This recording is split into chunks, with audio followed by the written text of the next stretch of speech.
पहिलं म्हणजे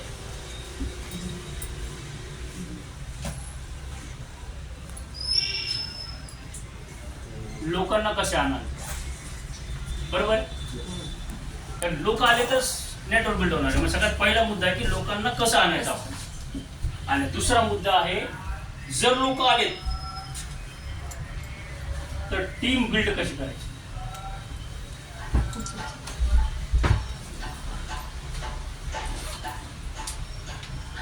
लोकांना कसे आणावे आणि टीम बिल्ड कशी करावी. आता लोकांना कसे आणावे भेटीशी आपला सगळं सांगितलेलं. त्यासाठी आपल्याला काय करायचं आहे ते सगळ्याच्या गुरुकुल मध्ये सांगितलं.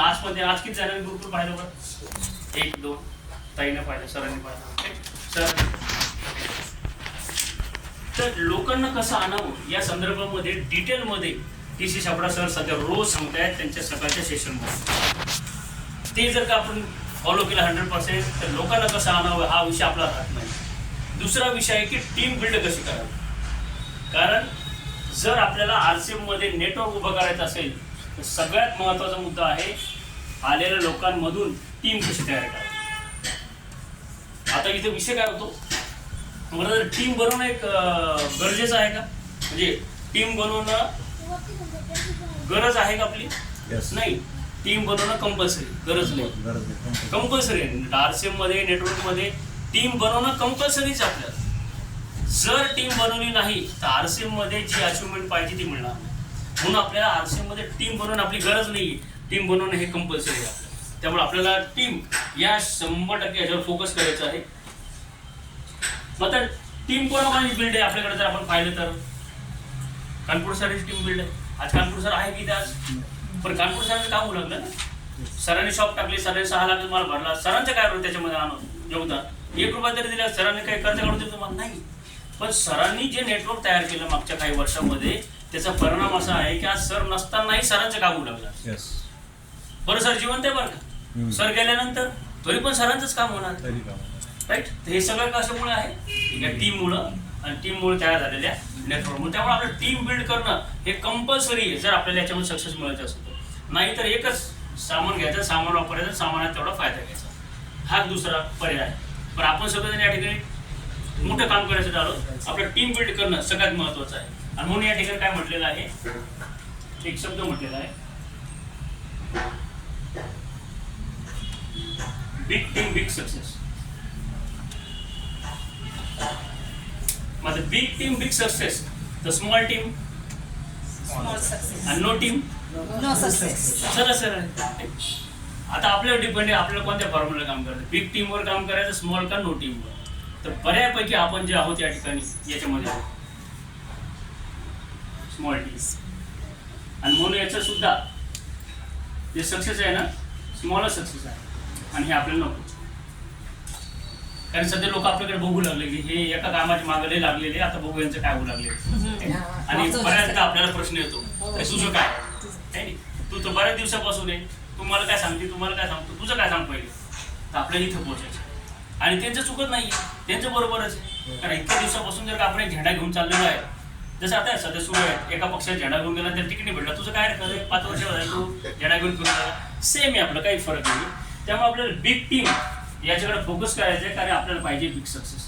आणि ही जी बिग टीम आहे ती बिग टीम तयार करण्यासाठी काही फॉर्म्युले आहेत.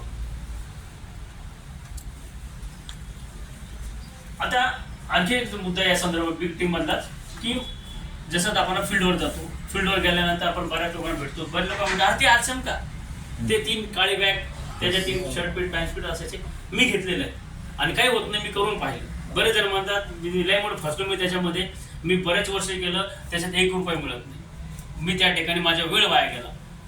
याचं सगळ्याचं एकच कारण काय, त्यांनी या फॉर्म्युलावर काम केलं. त्यांनी कोणत्या फॉर्म्युलावर काम केलं, नो टीम नो सक्सेसवर काम केलं, किंवा स्मॉल टीम आणि स्मॉल सक्सेसवर काम केलं आणि काही दिवसांतर थांबले. त्यांचं चुकीच नाही, फक्त त्यांनी फॉर्म्युला कोणता वापरला तो महत्वाचा आहे. तर आपल्याला जर का या फॉर्म्युलावर जर का काम करायचं असेल तर या ठिकाणी काही स्टेप्स बघा, काही पायऱ्या आहेत बघा, त्या पायऱ्यावर आपण या ठिकाणी बोलूया. तुम्हाला वाटलं तुम्ही लिहून घेऊ शकता याच्यामध्ये.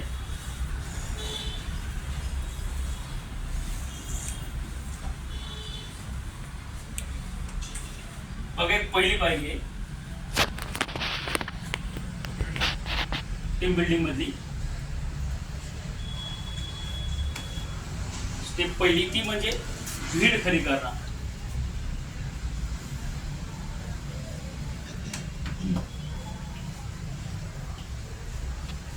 हा सगळ्यात मोठा मुद्दा आहे. आपल्याकडे होतं काय, आपल्याकडे 2 लोक जॉईन झाले, 1 2 3 4 5 लोक जॉईन झाले की आपण लगेच काय करू सांगा बरं बळेराम सर, तुमच्याकडे 4-5 लोक जॉईन झाले, काय करतो आपण लगेच? म्हणजे लगेच त्याला घेतो, त्यानंतर चल जॉईन करायचं आपल्याला. हे कुठून येणार आहे? आपल्या यादीमधून येणार आहे. पण आपली प्रत्येकाची यादी लिमिटेड आहे. एक पुस्तक वाचलं होतं मी, त्या पुस्तकामध्ये सांगितलं होतं की प्रत्येकाचा 250 लोकांचा एक पर्सनल सर्कल असतो. म्हणजे या 250 लोकांवर माझा प्रभाव असतो, एक नकळतपणे. मग तसा विचार केला आपण तर प्रत्येकाचं एक 250 लोकांचं एक असं प्रोफाईल आहे की ते प्रोफाईलवर माझा प्रभाव पडतो, त्याच्या पुढे नाही पडत. असं प्रत्येकाचं 250 आहे. पण आपण अठ्ठा असं आहे की माझ्याच लिस्टमधून या रजिस्टर भीड खडी झाली पाहिजे. 250 लोकांतून भीड खडी होणार नाही, त्यामुळे आपल्याला काही वेगळे फॉर्म्युले वापरावे लागतील. बघा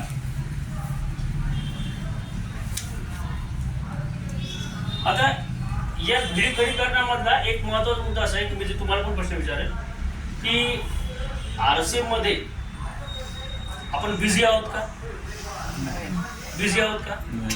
नाही, आपण बिझी नाही. सगळ्यांना मान्य आपण बिझी नाही आरसीएम मध्ये. आपण ऍक्टिव्ह टाइम देतो आरसीएम मध्ये. ऍक्टिव्ह टाइम म्हणजे काय की मी दुकानात आलो, मी सामान घेऊन घरी गेलो, मी कोणाचे सामान घेऊन गेलो, हा ऍक्टिव्ह टाइम आहे. आणि ऍक्टिव्ह टाइमनं आपल्याला जे पाहिजे ते सक्सेस येत नाही. म्हणजे 3 प्रकारचे टाइम आहे बघा. ऍक्टिव्ह टाइम,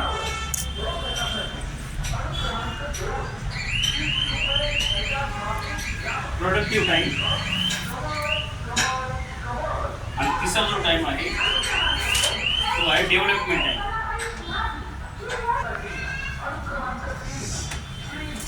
ऍक्टिव्ह टाइम म्हणजे काय की असा वेळ की ज्याच्यातून आपल्याला जे सक्सेस पाहिजे ते मिळत नाही, ते जे काही काम करतो ते ऍक्टिव्ह टाइम. प्रोडक्टिव्ह टाइम म्हणजे काय की असा वेळ की ज्याच्यामधून आपल्याला टीम उभी करण्यासाठी जे एक महत्वाचा शब्द आहे बघा. दर महिन्याच्या 6 तारखेला एक बटन दाबलं जातं बिलवाड्यावरनं कमिशनचं. तर ते कशावर दाबलं जातं? तुम्ही किती वेळ शॉपवर बसला त्याच्यावर दाबलं जातं का? नाही. तुम्ही किती वेळ आंघोळ केली का साबण त्याचा वापरलं जातं का? नाही. ते फक्त याच्यामुळे दाबलं जातं, ते म्हणजे तुमचं हे किती पीव्ही जेवढा ते बटन दाबलं तेवढं कमिशन आपल्या अकाउंटला येतं. म्हणजे ज्या गोष्टीमुळे पीव्ही जनरेट होतो तो सगळा प्रोडक्ट टाइम. आणि त्यानंतर तिसरा टाइम आहे डेव्हलपमेंट टाइम. या डेव्हलपमेंट टाइममुळे काय होतं तर डेव्हलपमेंट होते आपली आणि आपल्या टीमची. आता जर आपण विचार केला आपला स्वतःचा, प्रत्येकाने मला सांगू तर याच्यापैकी कोणत्या टाइम आपला जास्त जातो? या 3 कोणता टाइम जास्त जातो? ऍक्टिव्ह टाइम मध्ये आपला वेळ जास्त. प्रोडक्टिव्ह टाइम आणि डेव्हलपमेंट टाइमवर फार कमी वेळ आपला जातो. आणि आपल्याला अपेक्षित आहे की आपलं टेक्निकल लवकर यायला पाहिजे, रुबीपर्यंत आपण पोहोचलो. पण तसं होणार नाही. मग तुम्हाला असं वाटतं ना सर जरा, पण मला तसं सूचना आहेत कानपूर सरांची की ह्या महत्वाच्या गोष्टी महत्वाच्या कोर लीडर पर्यंत गेल्या पाहिजे. कारण की तुमच्या मार्फत त्याच्या टीम मध्ये जाणार आहे. कारण की म्हणजे आज कालचाच माझा विषय होता घरचा असा, आमच्या बाजूला फॅमिली, त्या फॅमिलीमध्ये मिस्टर मिसेस, त्यांना 2 मुले 1 मुलगा आहे. आणि मी माझी मिसेस रोज सकाळी आम्ही रनिंगला जातो, ते जात नाही. मग त्या वहिनी त्या सरांना म्हणतात ते बघा ते कसे जातात ना आपण जात नाही. मग सर उठायला लागले तर ते तर म्हणलं तुम्ही एवढे तरुण झाले का बसा घरी. मग ते सरांनी त्या ताईला सांगितलं की जर आपण गेलो नाही तर आपली मुलं जाणार नाही, आणि आपले मुलं आपल्याकडे पाहून पळतील, त्या काकाकडे पाहून पडणार नाही. तसे आपल्या अर्जंटचे मुलं आपल्याकडे पाहूनच प्रोडक्टिव्ह टाइम मध्ये येतील, नाही तर ते पण आपल्या सारखे ऍक्टिव्ह टाइम मध्ये जातील. म्हणून हा मुद्दाम या ठिकाणी घेतला मी की आपल्याला प्रोडक्टिव्ह टाइम हा आपल्याला वाढवायचा. आपला वाढला तर आपल्या टीमचा पण वाढेल. त्यामुळे आपण या ठिकाणी लक्ष देऊ. या 2 हा तर आहेच, परंतु जास्त फोकस आपल्याला या 2 वेळेवर करायचा आहे. आणि यातला जो प्रोडक्टिव्ह टाइम जर कमी म्हटला तर सर तुम्ही म्हणणार सर प्रोडक्टिव्ह टाइम ठीक आहे फोकस केला, पण प्रोडक्टिव्ह टाइम मध्ये मग नेमकं काय आता पुढे बघा हा कसा वाढेल, याच्यामध्ये काय करायला पाहिजे आपण. जर आपण सिंगल असतो किंवा आपण टीम सोबत असतो, तर प्रोडक्ट टाईममध्ये सगळ्यात पहिला मुद्दा व्हायला पाहिजे की आता हे सगळं कशासाठी चालू आहे, भीड खडी करणं, त्या दृष्टिकोनातून आपण बोलतो. तर प्रोडक्ट टाईममध्ये सगळ्यात पहिला मुद्दा, तो मुद्दा म्हणजे काय, STP म्हणजे शोध प्लान. प्लान शेअर झाला पाहिजे आपला. आता आपण पहिल्यासारखं प्लान शेअर करत नाही गोळे करून, आपण डायरेक्ट आता प्रोडक्ट आणि ULP या दोन माध्यमातून आपण लोकांपर्यंत पोहोचतो. तर आपला प्रोडक्ट टाईम इथंच गेला पाहिजे, आपला शोध प्लान. इथून आपल्याला PV येणार आहे. एक तर प्रोडक्ट सेल होतील, रजिस्ट्रेशन झालं तर इथून आपल्याला जॉईनिंग मिळेल, तिथं सुद्धा आपल्याला PV मिळेल. म्हणजे सगळा खेळ कशावर आला, PV वर आला. दुसरा प्रोडक्ट टाईम जो आपल्याला द्यायचा आहे तो द्यायचा आपल्याला सेलिंग प्रोडक्ट. सेलिंग प्रोडक्ट जर का सेल झाले तर PV जनरेट होईल, म्हणजे प्रोडक्ट टाईम झाला. आता हा जो सेलिंग प्रोडक्ट म्हटला आपण, जसं मागं पण एकदा विषय झाला होता, हा मला वाटतं तुमच्या पण पोहोचला झाला नाही माहीत, परंतु जसं मी आता या ठिकाणी म्हटलं की आपल्या नाशिकमध्ये 6 लाख घरं आहेत. 6 लाख घरं, आणि प्रत्येक कंपनीचा एक टार्गेट आहे की नाशिकमधल्या प्रत्येक घरामध्ये माझ्या वस्तू गेल्या पाहिजे. ते त्या दृष्टिकोनातून त्यांचं मार्केटिंग सुरू असतं. सेल्समन असेल, त्यांचे ॲडव्हर्टाईज असेल, त्यांचे होलसेलर डीलर, त्यांच्या वेगवेगळ्या ऑफर्स असतील, आणि जेणेकरून माझं प्रोडक्ट त्या घरामध्ये गेलं पाहिजे. तसं आपण जर का विचार केला तर या सेलिंग प्रोडक्ट या मुद्द्यावर जर का आपण विचार केला तर आपल्या प्रत्येकाचं एक पर्सनल कस्टमर सर्कल असलं पाहिजे की ज्यांना आपण स्वतः प्रॉडक्ट देतो. आणि हे किती असलं पाहिजे, तर आपल्या वेळेनुसार आपण जितकं देऊ शकतो त्याच्यानुसार असलं पाहिजे. पण कमीत कमी 50 लोकांचं तरी कस्टमर सर्कल असलं पाहिजे की ज्यांना आपण किमान नाही जास्त तरी 1000 रुपये जरी प्रॉडक्ट दिले तरी आपले 50,000चे प्रॉडक्ट दर महिन्याला सेल होऊ शकतात. म्हणजे 25,000 PV आपला इझी होऊ शकतो. मला वाटतं सरांचा आहे बऱ्यापैकी. ओके, जसं आपण सरांना बोलू या संदर्भामध्ये. तर प्रत्येकाचा जर का असा असेल 50,000 रुपीजचे प्रॉडक्ट जर का सेल होत असतील, 25,000 PV. आता हे जे 50 कस्टमर सर्कल आपण जेव्हा निवडतो आणि त्यांना प्रॉडक्ट द्यायला सुरुवात करतो, यामधूनच भविष्यातले आपल्याला काय होणार आहे, रजिस्ट्रेशन सुद्धा मिळणार आहे इथून. मग यातले जर का 2 रजिस्ट्रेशन झाले तर 48 उरले, तर 2 राहू द्यायचे का नाही, परत 2 त्याच्यात ऍड करायचे, 50 जसेच्या तसे ठेवायचे त्याला. हे जर का केलं आपण केलं तर आपला अनुभव आपण आपल्या टीमला सांगू शकतो. आणि टीम जर करायला लागली तर आपण जे ठरवले टार्गेट टेक्निकलचं, ते जे ठरवलं असेल पुढच्या वर्षी ते ज्या वर्षी आलं काय त्याच्या हरकत. तिसरा मुद्दा आहे प्रोडक्ट टाईमचा.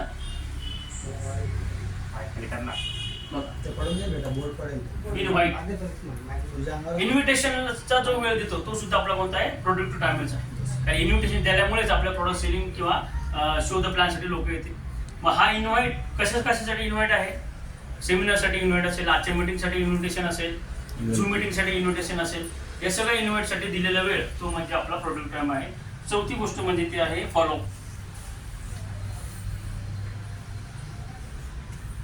फॉलो घेण्यासाठीचा जो वेळ दिलेला आहे तो सुद्धा हा प्रोडक्टिव्ह टाइम मध्ये. तर या प्रकारचे कामं जर का आपण केले मित्रांनो तर आपला 100% प्रोडक्टिव्ह टाइम या ठिकाणी वाढू शकतो. आणि प्रोडक्टिव्ह टाइम वाढला तरच पुढच्या गोष्टी आपल्या त्या ठिकाणी होतात.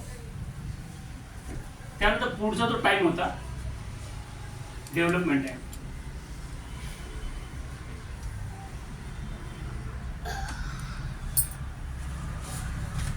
मध्ये काम होतं डेव्हलपमेंट टाइमवर. आणि आपण पुस्तकं वाचणं, ऑडिओ व्हिडिओ ऐकणं, ट्रेनिंग वगैरे आपलं रेग्युलर सुरू असतात. पण याच्यामध्ये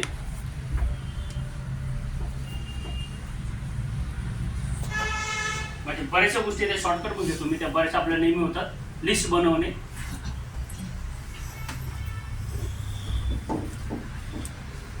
प्रोडक्ट प्रेझेंटेशन,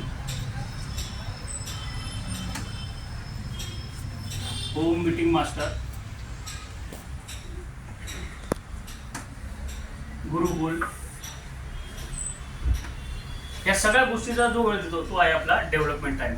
हा आपला असला पाहिजे आणि आपल्या टीमचं पण असलं पाहिजे. याच्यामध्ये आणखी एक मुद्दा आहे बघा, हा बऱ्याच लोकांना भेडसावतो.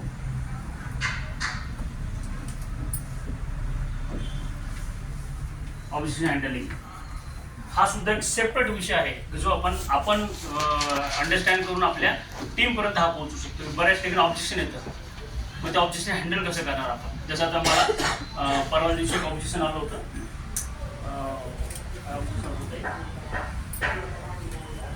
IT मध्ये आहे, इंजिनियर आहेत, त्यांना ते रजिस्ट्रेशन आहे. त्यांना म्हटलं सर तुम्ही वेळ काढा थोडा. तर त्यांचं म्हणणं असं होतं की सर मी माझ्या मिसेससोबत चर्चा झाली आणि आमच्या दोघांच्या चर्चेमधून असं निघालं की RCM इज अ गुड, चांगलं आहे, आपण वेळ द्यायला काही हरकत नाही. पण माझं असं म्हणणं आहे की जर मी वेळ द्यायला सुरुवात केली तर इमानदारीने मी त्याला रेग्युलरमध्ये वेळ देता आला पाहिजे मला. हा माझा एक प्रॉब्लेम म्हणजे त्याच्यामुळं मी सध्या थांबलेलो आहे. तर मग हा त्याचा जेन्युइन प्रॉब्लेम, त्यांच्याकडे वेळ नाही. पण मी त्यांना काय म्हटलं, हा ऑब्जेक्शन झाला. मी त्यांना असं सांगितलं, सर तुमचा हा प्रॉब्लेम आहे की तुम्हाला वेळ मिळत नाही. म्हणजे तुम्हाला असं म्हणायचं आहे का की तुम्हाला वेळ मिळाला तर तुम्ही करणार, आपण त्याच्या जर तुम्हाला वेळ मिळाला तर तुम्ही करायला तयार आहात, असं तुम्हाला म्हणायचं का? तेव्हा हो सर असं मला म्हणाले. चला आपण वेळ काढून राहतात सगळ्यांनी. आम्ही त्या ठिकाणी त्यांच्याशी बोललो आणि त्यांनी रोज तर नाही पण आठवड्यातून 2 दिवस त्यांच्याकडे वेळ मिळाला आणि त्यांनी काम करायला सुरुवात. पण आपण जर त्या ठिकाणी थांबलो असतो, इकडे हा इंजिनियर आहे, याच्याकडे वेळच नाही आहे आणि त्या ऑब्जेक्शनला आपण हँडल करण्याऐवजी ॲक्सेप्ट केलं असतं तर ती व्यक्ती परत सिस्टममध्ये आली नसेल. तर ऑब्जेक्शन हँडलिंग हा एक सेपरेट विषय आहे. हा सुद्धा आपल्या डेव्हलपमेंट टाईममध्ये या ठिकाणी होऊ शकतो. येस. तर हे या पद्धतीत आता दुसरा एक मुद्दा आहे बघा की भीड खडी करणं. याच्यामध्ये सुरुवातीच्या काळामध्ये किंवा आता सुद्धा आपण आपल्या लिस्टवर काम करतो, स्वतःच्या लिस्टवर.